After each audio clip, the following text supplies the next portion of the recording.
Hi guys, welcome back to my second channel Deepale's blog. To guys, বহুত দিন হল video নাই দিয়া তো সময় নোপোৱাৰ বাবে তেনেকৈ ব্লগ বনাই থকা নহয়। তো guys, ৰাতিপুৱাই নিজৰ কাম আৰম্ভ কৰি দিলো। আজি হৈছে বৃহস্পতিবাৰ, তো সেই উপলক্ষে সকলোবোৰ সাফ সাফাই অভিযান আৰম্ভ কৰি দিলো। আজি 29 মে, তো যেহেতু বৃহস্পতিবাৰ, তো গাইজ কেনেকৈ ঘৰ কাঠিবোৰ নোমোচাকৈ থাকোঁ ন, কাৰণো ধনী হ'বলৈকে মন নাযায়। চাওকচোন গাইজ কেনেকুৱা হৈ গৈছে বেৰাবোৰ, যিহে বৰষুণ নেৰা নেপেৰা।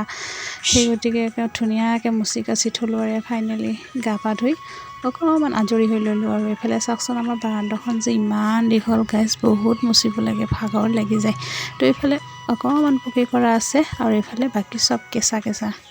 তো গাইজ হাঁহৰ পোৱালি ওলাইছিলে পাঁচটি, আৰু চাওকচোন কি হৈছে, মানে খোজকাঢ়িব নোৱাৰে, চূণৰ দৰে হাগে, তেনেকুৱা কিবা এটা বেমাৰ আহিছে। সেয়েহে গৰমৰ বাবে হৈছে বুলি ভাবি অকণমান পানী দি থৈছিলোঁ, কিন্তু অৱস্থা ইমান ভাল নহয়। তো তাকে আৰু চাওকচোন এজনী শালিকীও পালোঁ।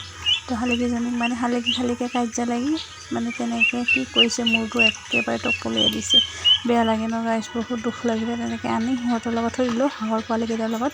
আৰু হাঁহৰ পোৱালি দুটা ভালে আছে, তিনিটা তেনেকুৱা হৈছে। আৰু ফাইনেলি ছাগলীবোৰ দিব লাগে, এতিয়া ছাগলীবোৰ দি দিলোঁ পথাৰলৈকে, ওচৰতে পথাৰখন। আৰু অৱশেষত নিজৰ ৰুমটো লৈ আহিলোঁ চাফ চাফাই কৰিবলৈকে। তো গাইজ বহুত তেনেকৈ কৰি কিনে আৰু আমাৰ মামাই দিয়া পানী আহি পালে, চৰকাৰী পানী। তো যাওঁ ইয়াক, আমি যিহেতু আমাৰ খোৱা পানীবোৰ ভালেই, তো আমি টেংকিতে ব্যৱহাৰ কৰোঁ। আৰু ইয়াৰ পৰা বাথৰুমত ব্যৱহাৰ কৰা হয় আমাৰ পানীবোৰ। তো তেনেকৈ ভৰাই থলোঁ আৰু খোৱাখিনি লৈ লওঁ, তাৰপিছত বাকী যিখিনি বেছি হয় সেইখিনি আমি বাথৰুমত টেংকিত ব্যৱহাৰ কৰোঁ। তো গাইজ আৰু পানী ভৰাই আছোঁ মই, আৰু তেনেকৈ পানীৰ টেপটো বান্ধি থৈ দিলোঁ, সহজ পদ্ধতি গাইজ। তো কি কৰিব আৰু ন গাইজ, এনেকৈ আৰু চলি আছোঁ আৰু জীৱনটোতো গাইজ। যিহেতু বহুত বেছি গৰম, ততালিকাই মানে তেনেকৈ গৰমত বেছি থাকিব নোৱাৰা হৈছোঁ। আৰু এতিয়া বনাব লাগে ভাত, ভোকো লাগিল, ভালেখিনি সময় হ'লে ভাত বনাই দিছোঁ। আৰু এইপিনে মই আলু ভাজিবৰ বাবে আলু কাটি আছোঁ। আৰু গাখীৰ যিহেতু আছে, গাখীৰ আলু ভাত তেনেকেই খাম, আৰু বেছি বেলেগ একো নবনাওঁ, যিহেতু ৰাতিপুৱাৰ ভাত। আৰু তো গাইজ চাওকচোন, আজি আমাৰ ঘৰত এটুপিও তেল নাই, অকণমান মিঠাতেল আছে। তো সেইখিনিৰে আজি মেনেজ কৰিব লাগিব।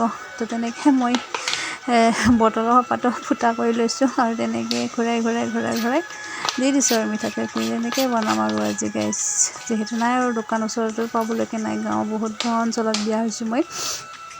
তো গাইজ সঁচাকৈ কাৰণো ধনী হ'বলৈ মন নাযায় ন, কিন্তু গাইজ অভাৱে সকলোবোৰ শেষ কৰি পেলাই মানুহক। তেনেকৈ আৰু আছোঁ আৰু জীৱনটোত বহুত বেছি কষ্টকৰ হৈছে গাইজ, তথাপি আৰু আছোঁ তেনেকৈ চলি।